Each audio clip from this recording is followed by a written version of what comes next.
મસ્કો તો નખાઈ ગયો છે ખાઈ ભીતર સુપ્રતમાં તો ચેલેન્જ તો મારવી પડશે આવડા મસ્ત માગું છું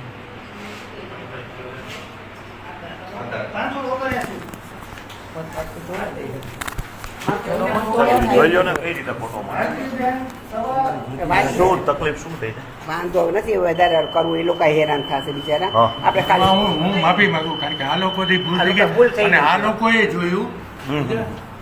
બરોબર અને હું બ્રાહ્મણ છું બરોબર એ કોઈ પ્રશ્ન નથી તો હવે શું આનો રસ્તો શું કરવો છે સુપ્રત મત દઈ દઈ કાલ શું કરવું ઠાકર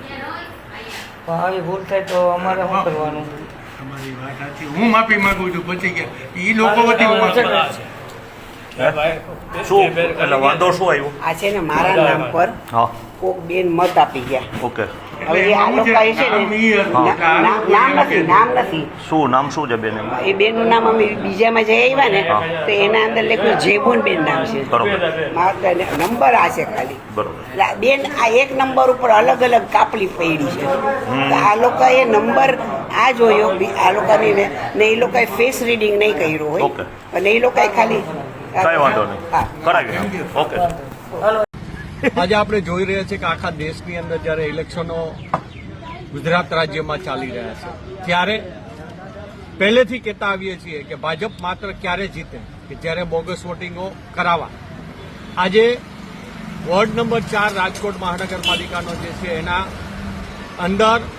વોર્ડ નંબર 4માં શાળા નંબર 77 આવેલી છે અને એના બૂથ નંબર એટલે કે મતદાન મથક 16ની અંદર ત્યાંના મતદાર